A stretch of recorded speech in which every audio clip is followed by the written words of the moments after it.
In the ancient world, under the vast and watchful sky of the East, there were men who spent their lives reading the stars.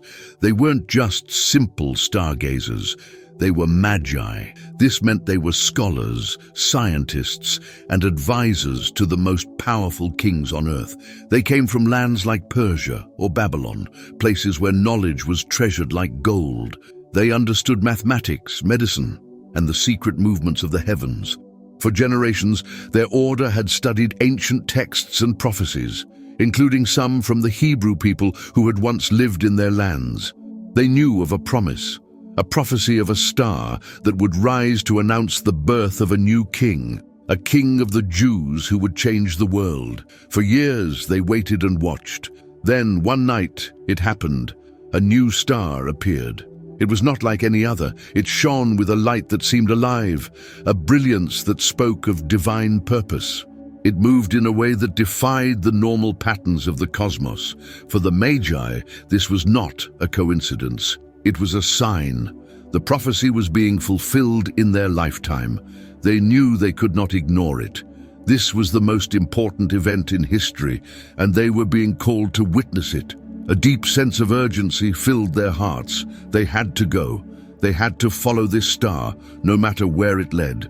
They would leave behind their comfortable lives, their positions of power, and their homes to embark on a journey into the unknown. They were seeking a king, but they would find something far greater. Their story, recorded in the Gospel of Matthew, is a powerful reminder that God calls people from every corner of the world. It's a journey of faith, wisdom, and worship that begins with a single point of light in the darkness. If you want to follow this incredible journey with us, please subscribe to the channel and let me know what time it is where you are watching. Your interaction helps this message reach and bless more people around the world. The Magi were not just three random men. Tradition has given them names, Caspar, Melchior, and Balthazar, and depicted them as kings. But the Bible calls them magi, a term for a priestly class of wise men from the East. They were part of a lineage of knowledge that stretched back centuries. Living in a region where the Jewish people had been in exile, they had access to Hebrew scriptures. They would have known the prophecy of Balaam in the book of Numbers, which spoke of a star rising from Jacob, Numbers 24:17. They combined their scientific understanding of the stars with a deep respect for these spiritual prophecies. They believed that God wrote messages in the sky, and they were the ones tasked with reading them. So when this new star appeared, it was the culmination of their life's work. It was a divine confirmation of an ancient promise. The decision to follow it was not made lightly. They were men of status and wealth. Undertaking such a journey meant a huge personal sacrifice. They would have to gather a caravan, not just for themselves, but for servants, guards, and supplies. They needed to carry provisions for a journey that could take months, crossing harsh and dangerous deserts. They also prepared gifts fit for a king. They chose gold, the symbol of kingship and wealth. They chose frankincense, a fragrant resin used in temples for worship, a gift for a divine being. And they chose myrrh, an expensive spice used for anointing and embalming, a gift that strangely pointed to suffering and death. They did not fully understand what it all meant, but they were obedient. Their belief was strong. They knew this was more than just an astronomical event. It was a summons from God himself, and they had to answer. The day of departure arrived. The caravan was a sight to behold, a long line of camels laden with supplies, their bells echoing in the cool morning air. The Magi, dressed in fine robes fit for their station, mounted their own camels. They looked toward the west, where the star would guide them. A mix of emotions filled them. There was excitement, the thrill of a great adventure and a divine quest. But there was also uncertainty.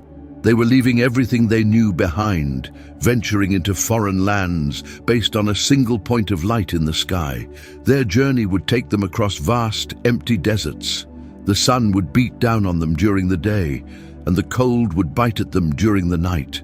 The road was long and unforgiving, but every evening as the sun set, they would look up and see it. The star, it was their compass, their map, and their constant reassurance. It shone with a steady, peaceful light, a promise that they were on the right path. During the long nights, they would talk amongst themselves, poring over ancient scrolls and maps by the light of a campfire. They discussed the prophecies, strengthening each other's faith. They wondered what this new king would be like. Would he be a great warrior? A powerful ruler who would command mighty armies? They expected to find him in a grand palace, surrounded by riches and servants. Their minds were filled with images of earthly power and glory. They were, after all, advisors to kings. That was the world they knew. Little did they know their journey would challenge every expectation they had. God was leading them not just across a desert, but on a spiritual journey that would transform their understanding of what true power and true kingship really were. The initial excitement of the journey soon gave way to the harsh reality of travel. The desert was a formidable foe. There were days when fierce sandstorms would rise up, blinding them and forcing the entire caravan to a halt. During these storms, they could not see the star. They could only huddle together, protect their animals, and wait. In these moments of darkness and waiting, doubts began to creep into the minds of their servants. They would whisper among themselves, "Are we following a ghost? What if the star does not return?" Even the Magi felt the strain. The journey was longer than they had anticipated. Their water supplies ran low, and the endless landscape of sand and rock began to wear on their spirits. They faced dangers beyond the elements. The route was known for bandits, ruthless thieves who would attack caravans for their goods. The Magi's guards had to be constantly vigilant, especially at night. The wise men themselves had moments of internal conflict. Melchior, the oldest, held a firm and simple faith, never wavering in his belief that God was leading them.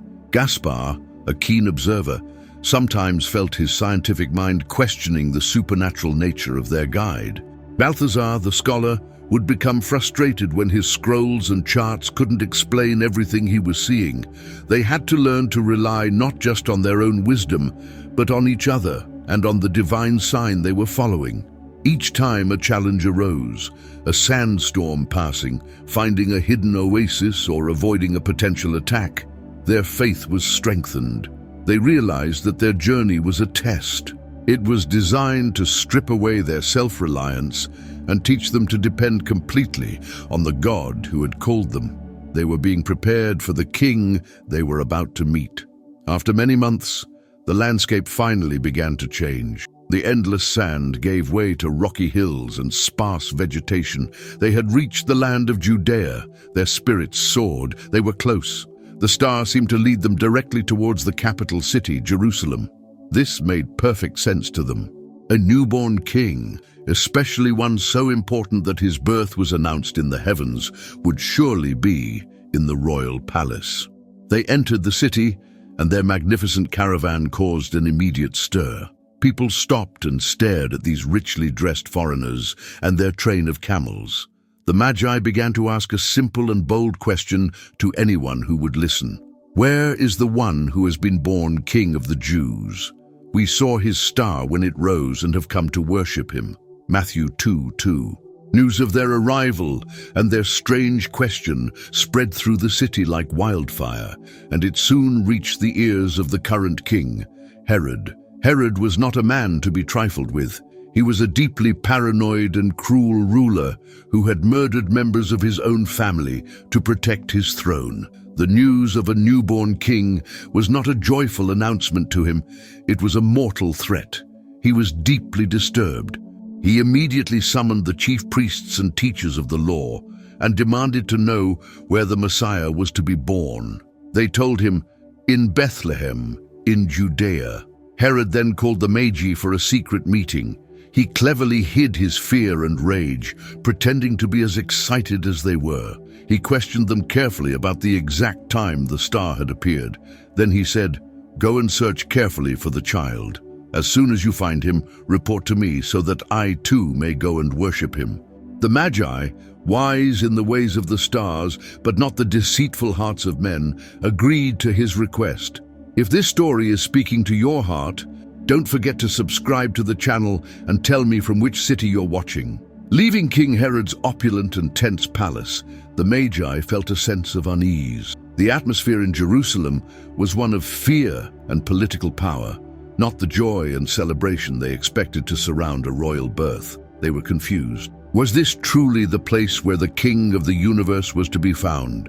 As they left the city, filled with uncertainty, they looked up at the night sky, and then they saw it. The star, the very same star they had followed from the east, reappeared before them. The Bible says when they saw it, they were overjoyed. Matthew 2:10. It's hard to imagine the relief and joy that flooded their hearts in that moment. Their divine guide was back. Their doubts washed away, replaced by a renewed sense of purpose and faith. God had not abandoned them. The star began to move again, but it didn't lead them to another palace or a wealthy estate. Instead, it guided them south, away from the grand city of Jerusalem, towards the small, humble village of Bethlehem. This was another test of their faith. Their human logic told them a king would be born in a place of power and importance. Jerusalem was the center of Jewish life and Roman authority. Bethlehem was a small, insignificant town, known only as the birthplace of King David centuries earlier. Why would a king be born there? Yet they did not question it this time. Their encounter with Herod had taught them that earthly palaces could be filled with darkness. They had learned to trust the heavenly sign more than human reasoning. They followed the star obediently, their hearts filled with anticipation. They were letting go of their own expectations and allowing God to lead them. The star was drawing them closer to their final destination, and to a king who would be unlike any they could have ever imagined.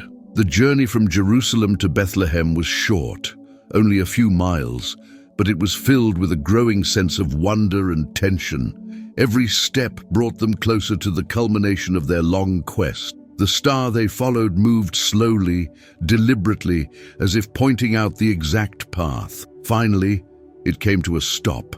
It didn't just hang in the sky above the town. It hovered directly over one specific house. There was no mistaking it. This was the place. The Magi brought their caravan to a halt. The servants and guards watched in hushed silence as the three wise men dismounted their camels. They stood for a moment looking at the simple, unassuming dwelling. It was not a palace. It was not a grand villa. It was an ordinary house, like any other in the small village. All their expectations of finding a royal court with servants and soldiers and fanfare vanished. There was only this quiet house and the brilliant star shining above it. They looked at one another, a silent understanding passing between them. This was it. Everything, the months of travel, the hardships of the desert, the encounter with Herod, had led them to this humble doorway. They took the precious gifts from their packs. The heavy box of gold, the ornate container of frankincense, and the carefully wrapped myrrh. These were gifts for a king, and they would present them no matter the surroundings. With their hearts pounding with a mixture of nervousness and profound awe, they walked towards the door. They were about to meet the child whose birth had been heralded by the heavens. They were about to come face to face with the King of the Jews. The whole universe seemed to hold its breath as they stepped forward to enter. They pushed the door open and stepped inside. The air was still and peaceful. The room was simple, lit by the soft glow of an oil lamp. And there, in the center of it all, they saw her, a young woman, Mary, holding a child. It was Jesus. In that moment, the world of the Magi was turned upside down. There was no throne, no crown, no army of guards. There was only a mother and her baby in a humble home. But as they looked at the child, they saw more than just an infant. All their knowledge, all their study of the stars and ancient texts came into focus. They saw the fulfillment of prophecy. They saw the divine light they had followed in the sky, now present in a human child. They saw true royalty, a majesty far greater than any earthly king they had ever served. Without a single word spoken, they understood. True power was not in armies or palaces, but in this incredible act of humility, God becoming a man. Overwhelmed with awe and reverence, these powerful, learned and wealthy men did something extraordinary. They knelt. They bowed down on the simple floor and worshipped the child. It was a profound act of submission. The wisdom of the East was bowing before the wisdom of God. Then they opened their treasures and presented their gifts. They laid the gold at his feet, acknowledging him as king. They offered the frankincense, honoring him as God, and they gave the myrrh, a prophetic gift for the one who would one day sacrifice himself. The journey was over. They had found the king, and in finding him, they had found the truth their souls had been searching for their entire lives. The encounter with Jesus changed the Magi forever. They had arrived as intellectual seekers, guided by science and prophecy. They left as transformed worshippers, guided by a personal encounter with the living God. The peace and divine presence they felt in that humble home stood in stark contrast to the fear and deception they had felt in Herod's palace. Their mission was complete, and their plan was to return to Jerusalem and report to Herod, just as he had asked. They were men of their word, and this seemed the proper thing to do. But that night, God intervened in a direct and supernatural way. As they slept, each of the Magi received the same message in a dream. The Bible tells us they were warned in a dream not to go back to Herod. Matthew 2:12. They awoke and immediately discussed what they had seen. The dream confirmed the unease they had felt in their hearts. They now understood Herod's true intentions. He didn't want to worship the child, he wanted to destroy him. They had a choice to make. They could obey the earthly king, a man of power and danger, or they could obey the warning from the heavenly king they had just worshipped. The choice was clear. Their allegiance was no longer to the thrones of men. Their allegiance was to the child in Bethlehem. They had to protect him. So they disobeyed Herod. They did not return to Jerusalem. Instead, they packed their caravan and under the cover of darkness departed for their own country by another route. Their role in God's great story was now complete. They were not only the first Gentiles to worship Jesus, but they also became his first protectors, instruments used by God to save the child from the jealousy and rage of a wicked king. The Magi are never mentioned again in the Bible. They came, they worshipped, and they disappeared, returning to their homeland by a different path, both physically and spiritually. But their legacy is woven into the very fabric of the Christian faith. Their journey represents the universal call of the gospel. They were outsiders, men from a distant land with different beliefs, yet God called them. Their story makes it clear that Jesus came for all people, from all nations, of all backgrounds. He is not the king of one tribe or nation, but the king of the entire world. The journey of the Magi is also a timeless symbol of the human search for truth. They used their minds, their science, and their knowledge to seek answers to life's biggest questions. But their knowledge alone was not enough. It was their faith that led them to follow the star, and their humility that allowed them to worship a child in a humble home. Their story teaches us that true wisdom is not just about what we know, it is about recognizing and bowing before the one who is the source of all truth. They followed a single point of light through a vast darkness. Today, we may not have a miraculous star in the sky to guide our steps, but God has not left us without a guide. We have His Word, the Bible, which is a lamp to our feet and a light to our path. We have the Holy Spirit, who speaks to our hearts and leads us into all truth. The story of the Magi is an invitation to every one of us. It calls us to seek God with all our hearts, to follow the light He gives us, and to be willing to find Him in places we might not expect. For just like the Magi, when we truly seek Him, we will find Him, and that discovery will change our lives forever. If this story has touched you, let me know in the comments, give it a like, and share it with someone you love.